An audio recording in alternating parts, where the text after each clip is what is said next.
70 سال گزر گئے، تمہارا مشن کہاں کامیاب ہوا؟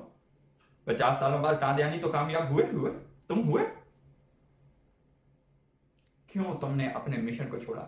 کیوں تمہارا نیٹ ورک کوئی ایسا نہیں کام کر رہا تھا کہ کم از کم قرآن اور حدیث کو اپنے ملک میں تم بھی غالب کرتے؟ تم پر اسلام کو قادیانیوں سے زیادہ تو تم سے خطرہ مسلمانوں، زہریلو۔ تم نے جس طرح قرآن کو پھینکا اپنی زندگیوں سے، کیا تمہاری زندگی ہے اسلام کے مطابق؟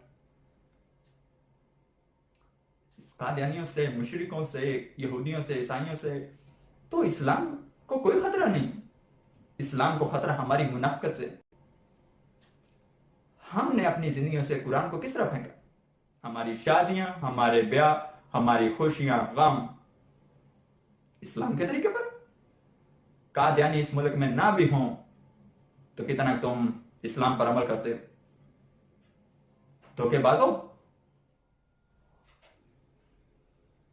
تمہیں کوئی حق نہیں ہے، تم اسلام کا یہ لبادہ اوڑھ کر لوگوں کے ساتھ کھیلتے ہو۔ اپنی زندگیوں میں ایمان لاؤ، پھر بات کرو دوسروں کے ساتھ کہ جی یہ سازشیں کر رہے ہیں۔ یہودیوں سے، قادیانیوں سے، ہندوؤں سے زیادہ تو تم نے اپنے مذہب کا خود بیڑا غرق کیا۔ کیوں تم آگے نہیں بڑھتے ہو؟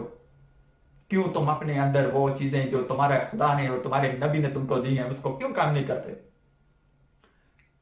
فتنے ختم کرو، ایک ہو جاؤ، ایک کتاب کے اوپر، ایک اللہ کے اوپر، ایک نبی کے اوپر ایمان لاؤ۔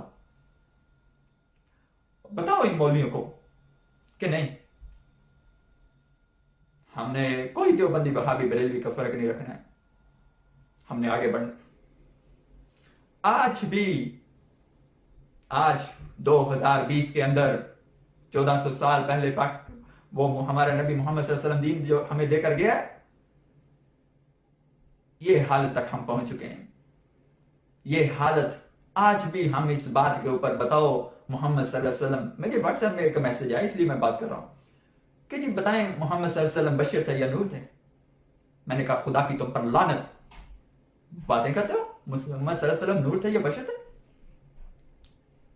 ایک کہہ دے گا بشر تھے، ایک کہہ دے گا نور تھے، کیوں؟ تاکہ ٹوٹ جاؤ تم۔ اور دیکھو وہ نور تھے یا بشر تھے کوئی بات نہیں، وہ اللہ کے نبی تھے۔ کس لیے آئے یہ سوچو، کس لیے آئے؟ جس لیے آئے اس پر عمل کرو۔ کیا فائدہ اس میں کہ ہم ایک دوسرے کے ساتھ بکھر جائیں؟ ہماری تو مثال ایک تسبیح کے دانوں کی طرح ہے، توڑ دو گے تو کون اس کو سنبھالے گا؟ قادیانی اس لیے کامیاب ہیں، محبت سے ایک دوسرے کے ساتھ رہتے ہیں، سپورٹ کرتے ہیں۔ اور پھر ایک اور بات کی طرف لے کر جاتا ہوں، قادیانی کیوں کامیاب ہو رہے ہیں؟